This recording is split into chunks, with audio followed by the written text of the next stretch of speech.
You've probably heard this 1,000 times. If you want to build wealth, you need more discipline. You need to wake up earlier, track every expense, say no to things you enjoy, be stronger than your impulses.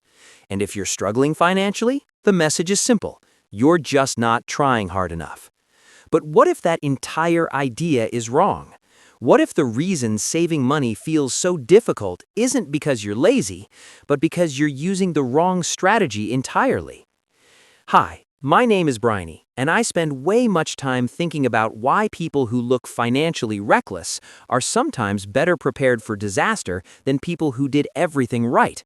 If you've ever felt vaguely unsettled about how dependent your entire financial life is on one company, subscribe and hit. Let me explain. Think about your average day. You wake up, you check your phone, you eat something, you go through your routine.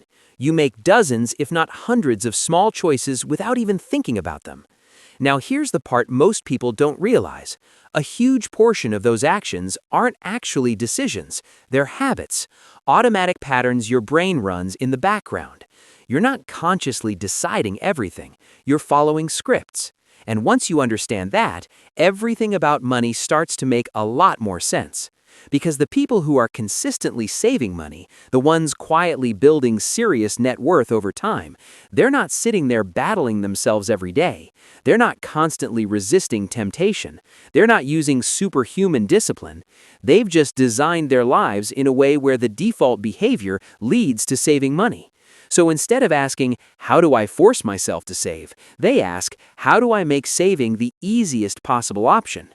And that shift changes everything. Let's get something clear right now. Willpower is unreliable, not because you're weak, but because it's limited.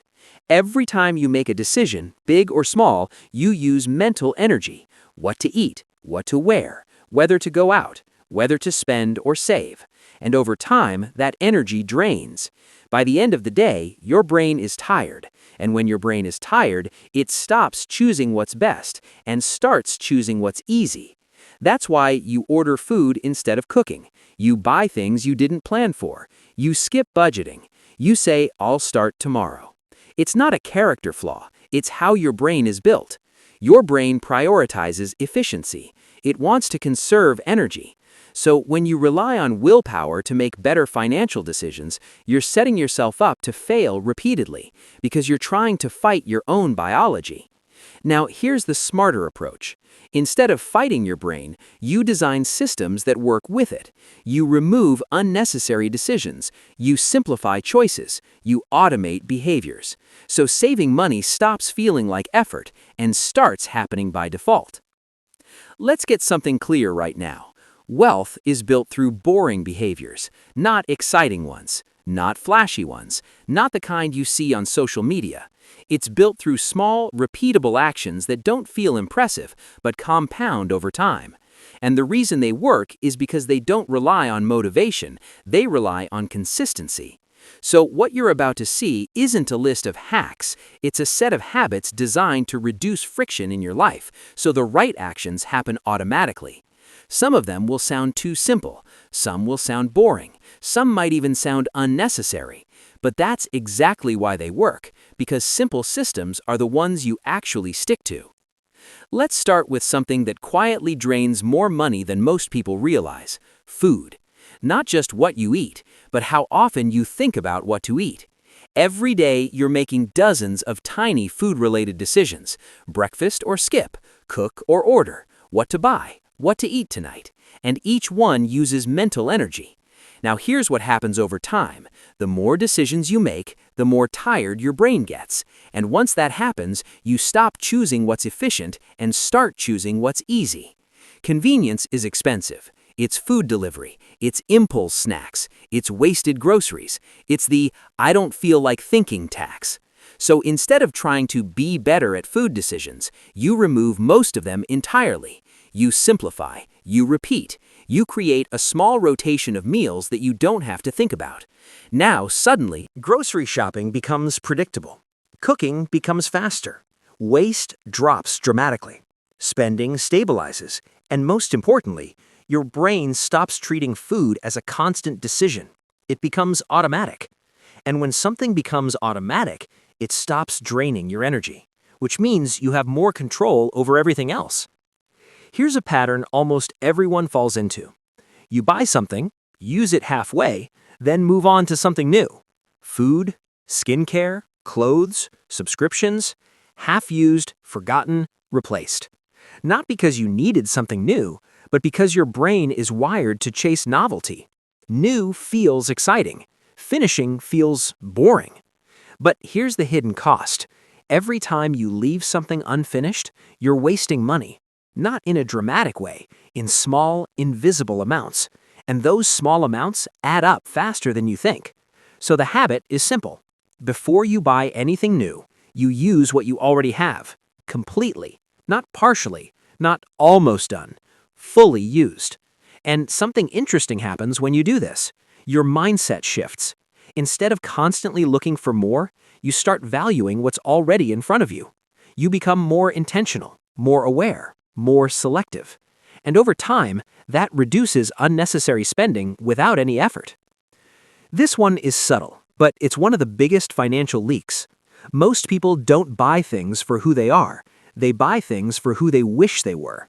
The person who cooks every day, works out consistently, eats perfectly, uses every product, stays organized. So they buy in bulk. They buy tools. They buy systems. And for a while, it feels like progress. But then reality kicks in. They don't use everything. Things expire. Things sit unused. And money quietly disappears because they made decisions based on a version of themselves that doesn't consistently show up. So instead of doing that, you flip the logic. You buy for your actual behavior, not your ideal one. If you only cook a few times a week, you buy accordingly. If you don't use certain products consistently, you stop buying them. This isn't about lowering your standards, it's about being honest. Because when your spending aligns with reality, waste disappears.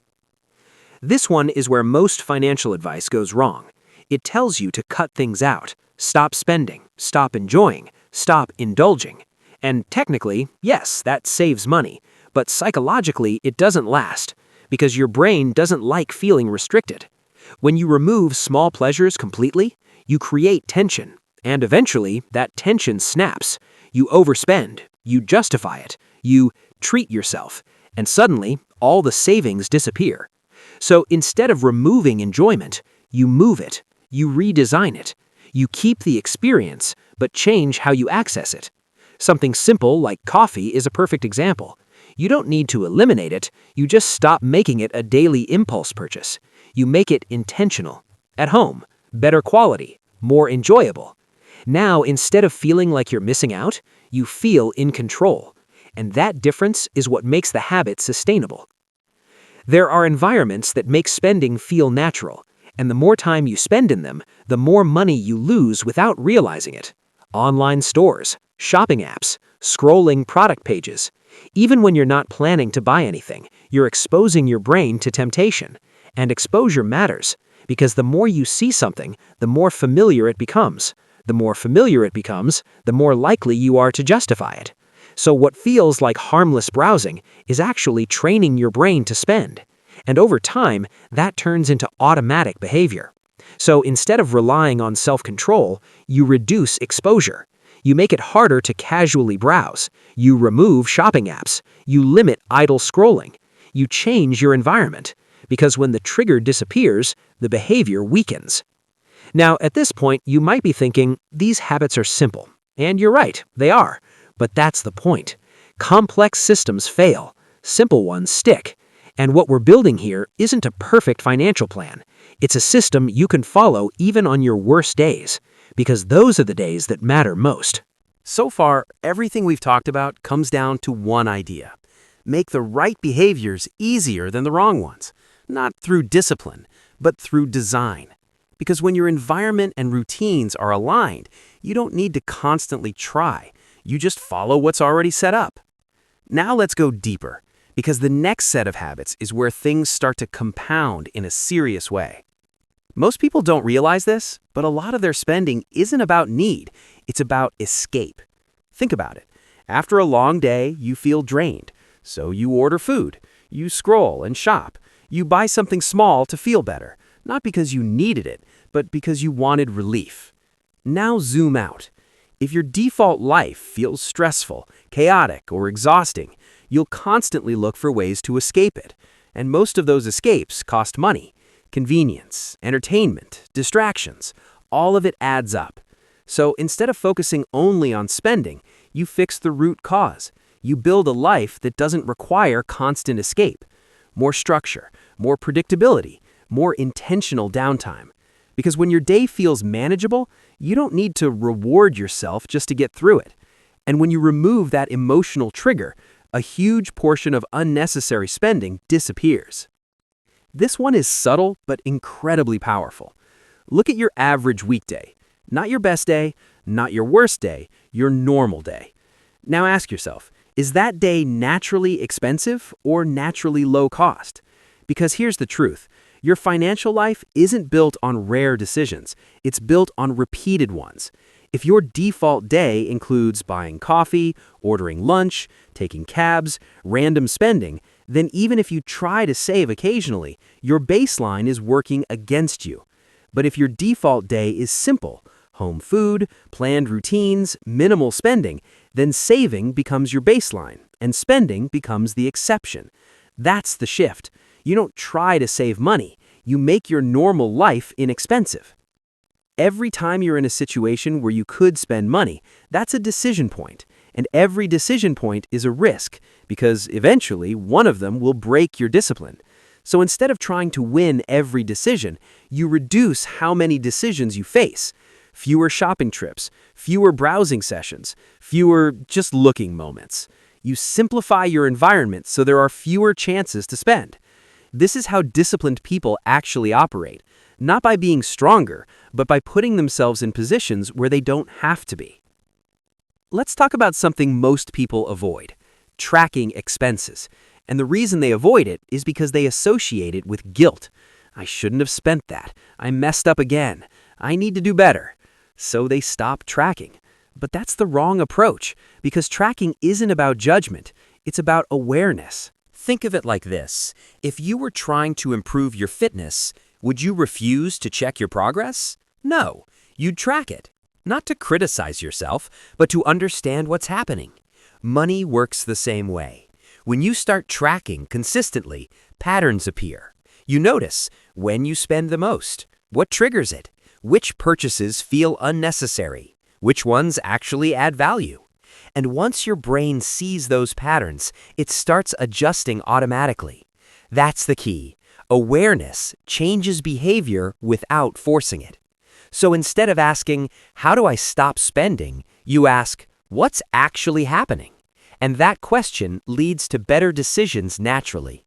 This is the habit that ties everything together, because all the others help you reduce unnecessary spending. But this one ensures you actually build wealth. Here's the mistake most people make.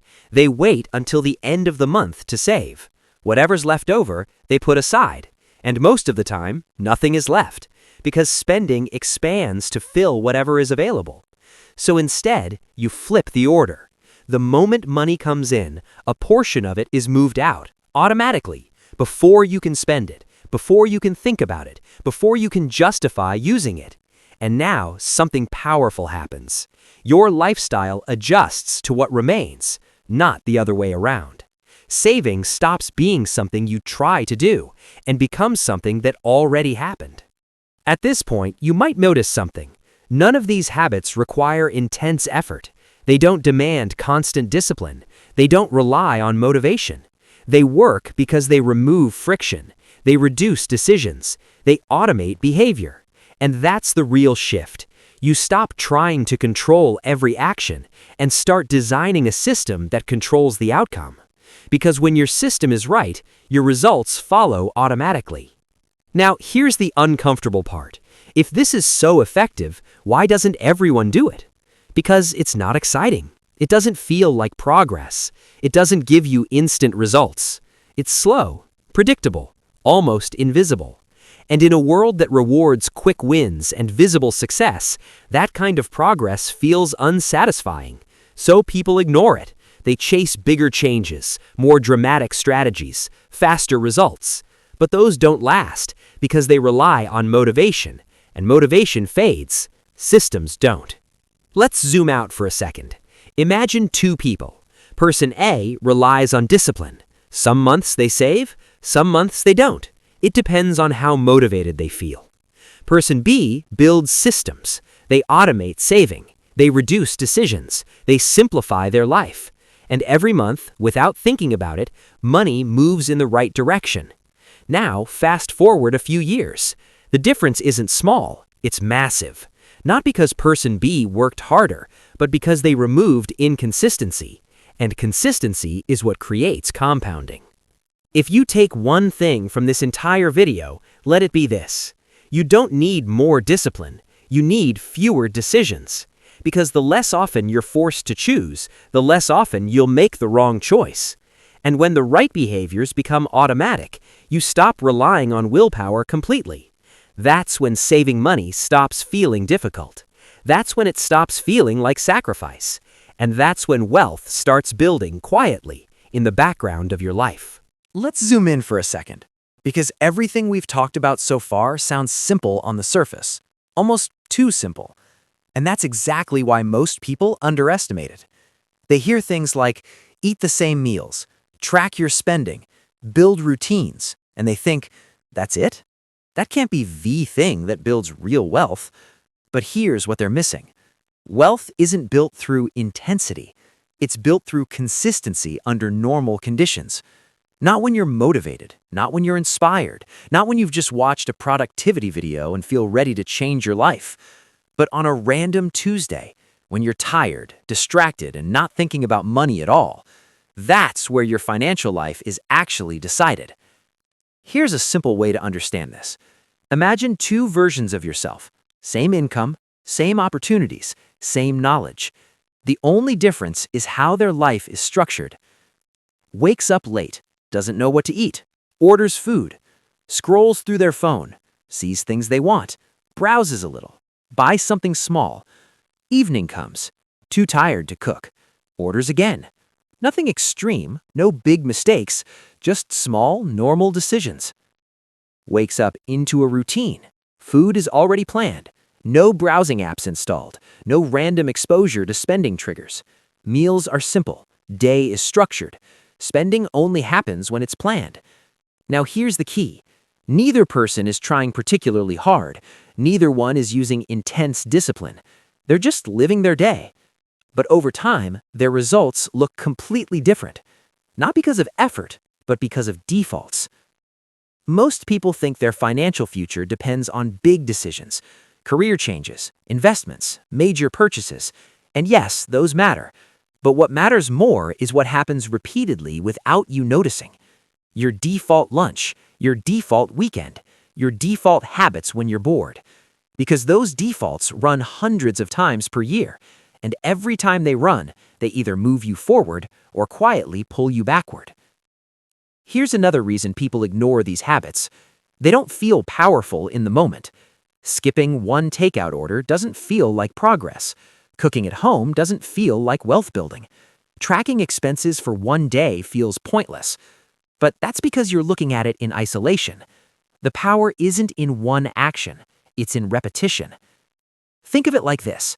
If you improved your financial behavior by just 1%, but did it consistently, the effect compounds. Not linearly, exponentially. But because the change is small, it doesn't feel exciting, so people quit. At some point, this stops being about habits and starts becoming about identity. Because once you repeat these behaviors long enough, you stop feeling like someone who is trying to save money and start feeling like someone who naturally manages money well. That shift is subtle, but it's powerful. Because when your identity changes, your decisions follow automatically. You don't ask, should I save or spend? You already know what you do. Let's walk through a realistic situation. You had a long day. You're tired. You don't want to think. Now, this is the moment where most people lose control financially. Not because they're irresponsible, but because they're depleted. So what happens? They choose the easiest option. Food delivery, impulse buying, convenience spending. Now, compare that to someone with systems in place. Meals are already planned. There's food ready. No apps tempting them, no friction in doing the right thing. So even in a low energy state, they make a better decision, not because they tried harder, but because the system carried them. Let's make one thing clear. You don't need to follow all of this perfectly. That's not the goal. Perfection is another trap. It leads to all or nothing thinking. I messed up today, so it doesn't matter anymore. And that mindset destroys consistency. What you actually want is a system that works even when you're imperfect, even when you slip, even when you're tired, even when you don't feel like it, because those are the moments that matter most. If you try to change everything at once, you'll fail. Not because you're incapable, but because your brain resists sudden change. So instead, you start small. Pick one habit, just one, something easy, something realistic, something you can actually maintain. Maybe it's planning meals, tracking spending, removing shopping apps. You build that first. You let it become automatic. Then you add another and another, slowly, deliberately, until your entire system changes. At some point, you'll notice something strange. Saving money doesn't feel hard anymore. You're not constantly thinking about it. You're not battling yourself. You're not feeling deprived. It just happens. And that's when you know it's working. Because the goal was never to try harder, it was to remove the need to try. Here's the part most people ignore. This doesn't give you instant results. It's not flashy. It won't change your life overnight. But give it time and the results become undeniable. Because while everyone else is starting and stopping, trying and quitting, saving and relapsing, you're just consistent. And consistency wins every time. So if you've been feeling like saving money is harder than it should be, if you've been relying on discipline and feeling like it's not enough, if you've been starting over again and again, understand this. You don't have a discipline problem. You have a system problem. And once you fix the system, everything else follows. If this changed how you think about money, don't just watch it and move on. Pick one habit. Start today. Keep it simple. Because the difference between people who build wealth and people who don't isn't knowledge. It's what they do consistently, without thinking. If you want more videos like this, practical, no BS strategies that actually work in real life, subscribe. Because most advice sounds good, but doesn't stick. This does.